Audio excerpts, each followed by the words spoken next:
Good morning, ladies and gentlemen. Like Sully just pointed out, technology is indeed the buzzword in today's time and space. And more importantly, I read a quote which said somewhere that we need to put technology in each classroom and into each teacher's and each student's hand, because it is the pen and paper of today's times. In fact, it is the lens through which we see most of our world. Now, having said that, and before I dwell further upon how technology has influenced our lives in a way that it has transformed teaching and learning to phenomenal levels of experience, today, let me just take you into a little flashback. I have a friend from college who's sitting here, and I must say education is not quite what it used to be in today's times. So, from what it used to be to what it has come to be, let us take a look at education within the classroom. And after that, I'm going to talk about augmented reality, which has come for sure as a technology of today's times. Let's take a look at this short video. For decades, learning happened like this, using flat 2D images in black and white. Then it improved with color images being used. After that, learning went digital, and the same content could be seen on a computer. Then content became animated. But technology has improved tremendously in the last few years. There has been rapid improvement in 3D technology, augmented reality, and interactive 3D. It's time to bring all these latest technologies to enhance learning right into the classrooms. And we did just that. We built Smarter 3D. So, just before me, there was someone who gave a presentation on the company and talked about the product. I'm simply going to talk about how augmented reality is today's technology that is going to drive classrooms, education in the classrooms. And it is indeed the truth that we have come a far way, a very long way from what classrooms used to be, from a plain chalk and blackboard classroom to ones embellished with smart boards, with projectors and what have you. Now, before I dwell further, there is no denying the fact that the best way to learn something is to experience it. As teachers and educators present here, we all understand that watching a picture of an animal in a book is not quite the same as seeing a moving image of it on television. Similarly, for a child to experience the same animal in the jungle or the zoo will have an impact not like he can ever experience by seeing it on television or on a computer screen. Now, we are going to be talking of augmented reality. Technology has driven our classrooms, has empowered our classrooms to such a level that we can bring learning to this level of experience. And augmented reality is one such 3D tool which brings learning to an experiential level. What exactly is augmented reality? Augmented reality simply blurs the boundaries between the real and the virtual world. And how exactly does it do that? Imagine being able to hold real live models. And when I talk of models, I'm talking about various body parts like the lungs, the brain, the heart, the kidneys, or even something as microscopic and minute as an atom of helium or hydrogen in your hand, and being able to demonstrate its parts to your class and be able to talk about its constituents and be able to peel it apart. Now, the level of interactivity that ensues is representation of learning in a real life scenario. So what exactly is augmented reality trying to do? Augmented reality within an intelligent classroom is basically leveraging the natural power of the human brain to register 3D better and for longer. And as educators, we must admit that that is finally the primary purpose of education. To be able to deliver learning in a way that is riveting, and also in such a format that it stays in the mind of a learner for the longest time possible. Having made the premise clear, let me just give you a demonstration of what augmented reality is all about. Like we say, the taste of the pudding is in the eating.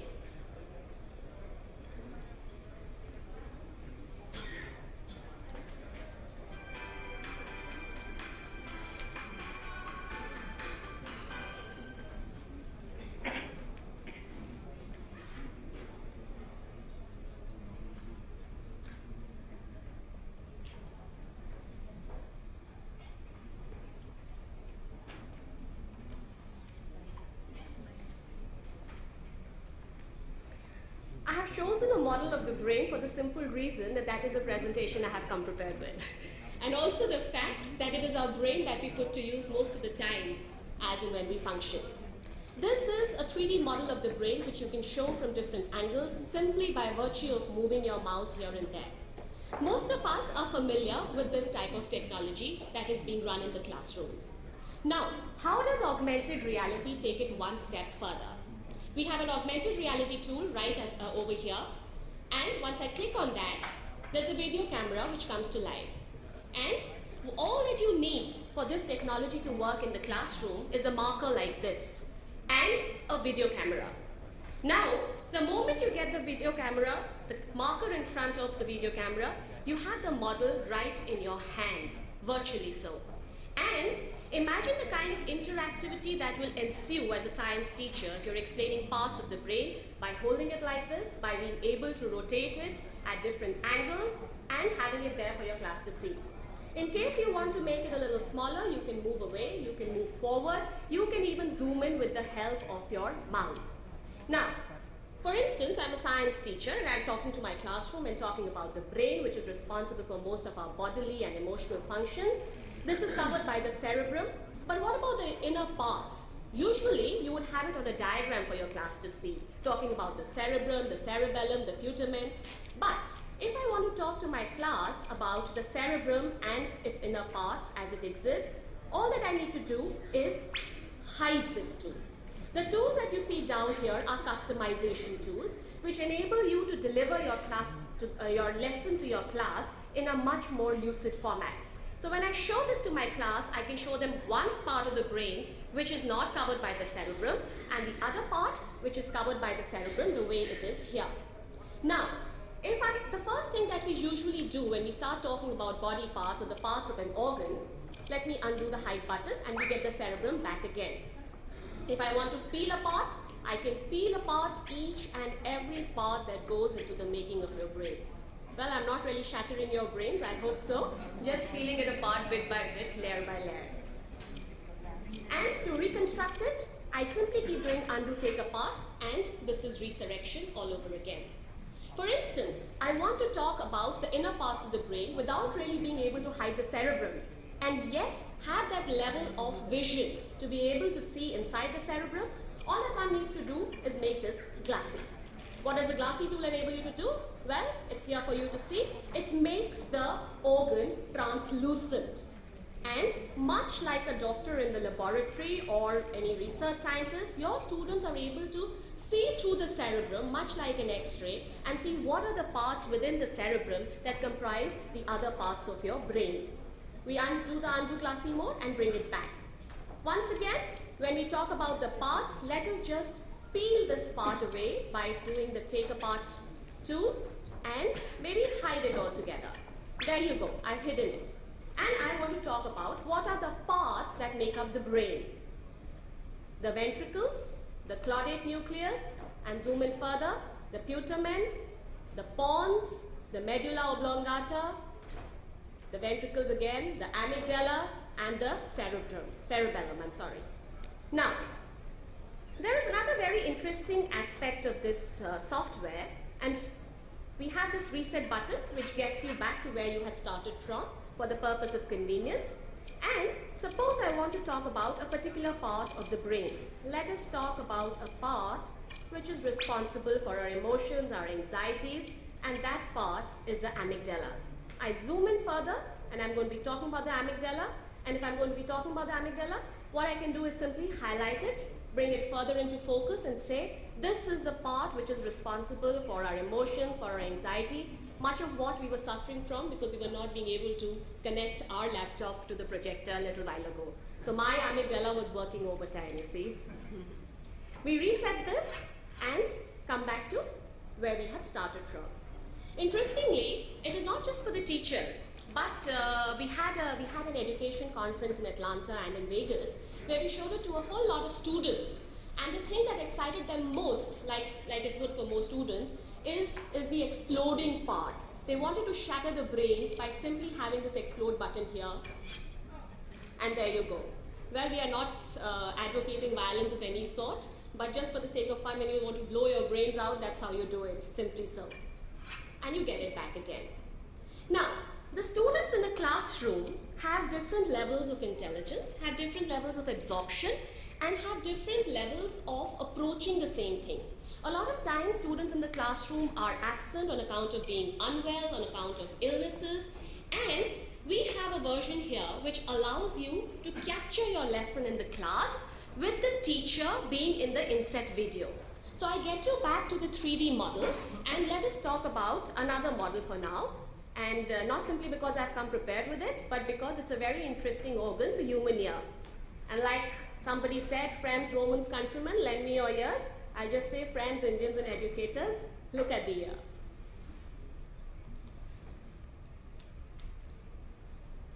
This is the human ear. Within an intelligent classroom, the 3D technology enables you to just rotate it any which way you please. You become the animator in the classroom. And the very important thing that I would like to highlight in the course of my presentation is that it is a teacher-driven tool. It is the teacher in the classroom who's driving this tool to the advantage of her students. And for a long time, we've been hearing of customized solutions. What do we mean by customized solutions? It's not about a tailor-made suit. It is about being able to reach out to a cross-section of your population within the classroom who have multiple levels of intelligence. And when we say multiple levels of intelligence, we are talking about students who should be able to access whatever you have said in the classroom many times over to be able to impregnate themselves with the thought that you are trying to propagate. Now, I have a mode here called the video mode. And all that I need to do is click this, give this a name, save this.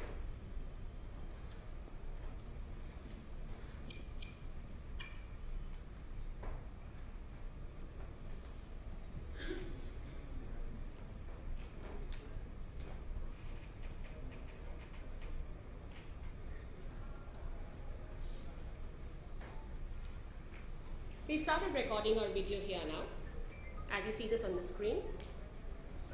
Now, I'm sorry, but I have to be a little narcissistic and be able to show my face as well along with the video, so that to give you the impression of this is you in the classroom who is capturing this. Now, this is the human ear, and I want to talk about its parts. When I want to talk about its parts, let me see what does the label tool enable me to do. There's a titling tool here which says, this is the pinna, this is the temporal bone, this is the cochlea, this is the eustachian tube, these are the semicircular canals, and I'm giving an explanation to my students by saying that the ear is made up of 3 parts, the outer ear, the middle ear, the inner ear, and as the sound goes from the pinna to the external auditory canal, it makes the tympanic membrane vibrate, and that is how we hear sounds. Since we are really out of time here, I'm going to confine my video to such a short time and see what it does. The basic advantage with making a video with the teacher inset is that it gives the student a feeling of satisfaction and of great relief that there is nothing that I have possibly missed out in the class. I've been an educator myself, and believe it or not, whatever is the amount of digital reading material that you have at your disposal, till the time you don't feel that I have learnt it well in the class, you'll always have that nagging doubt, maybe I've missed out on something. So you can share this video on Facebook, you can share it with your students on YouTube, as well as post it to their email addresses. Let us see how our video has come out.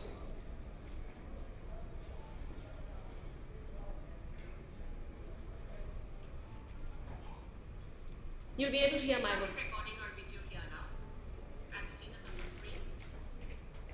Now, I'm sorry, but I have to be a little narcissistic and be able to show my face as well along with the video, so that to give you the impression of this is you in the classroom who is capturing this. Now, this is the human ear, and I want to talk about its parts. When I want to talk about its parts, let me see what does the label tool enable me to do. There's a titling tool here which says, this is the pinna,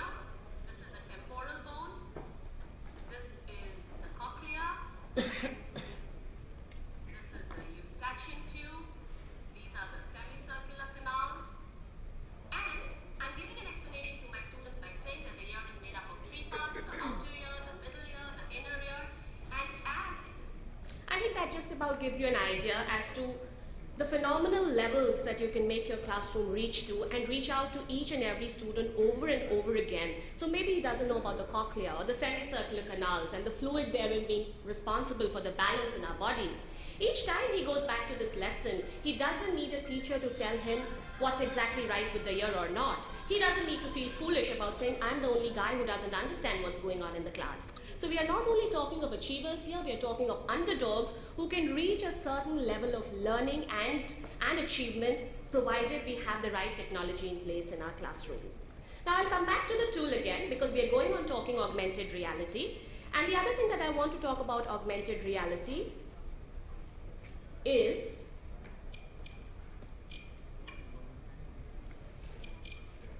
that it is not only for senior classes. You might be thinking that it's just about science and it's just about mathematics. It's about a whole lot more. I'm going to tell you how we can probably be doing all these things in a primary classroom to make education so entertaining and so versatile that it is able to reach out to all students. Once again, I have markers in my hand and I'll have to request my colleague Srinivas to hold the video camera. Unfortunately, we don't have a high stand to hold it. So I'm transporting you to a classroom where, we'll have to put it high. I'm transporting you to a classroom where I again have markers in my hand. And imagine a class where you have to teach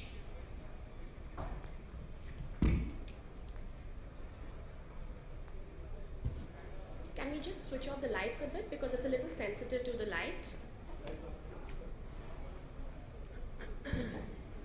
There you go. Think of a child in grade kindergarten or somebody who's just learning how to read or do things in the class. Well, not so much, please. And God said, let there be light a little bit.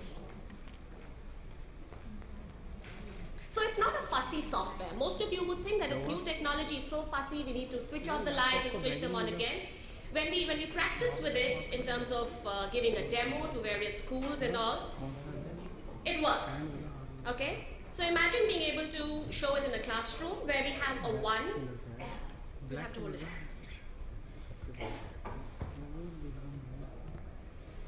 So the penguin is being choosy, he doesn't want to come up on screen. Well, there it goes. And you have another numeral there, which goes 1 plus 2. And we have these two penguins.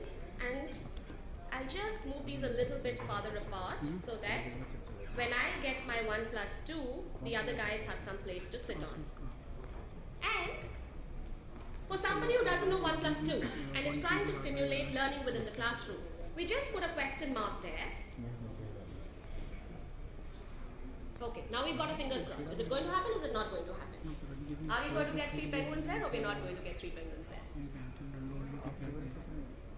Up, up, up. I'm sorry, there's something to do with the light and because of which the penguins are disappearing. But the larger idea is that there will be 3 penguins which come up. Oh, there you go. You can please clap for the 3 penguins. So there are 3 penguins which usually appear. And then we have another software, another format for English, for learning English in the beginning. So we have another marker with us, with T here.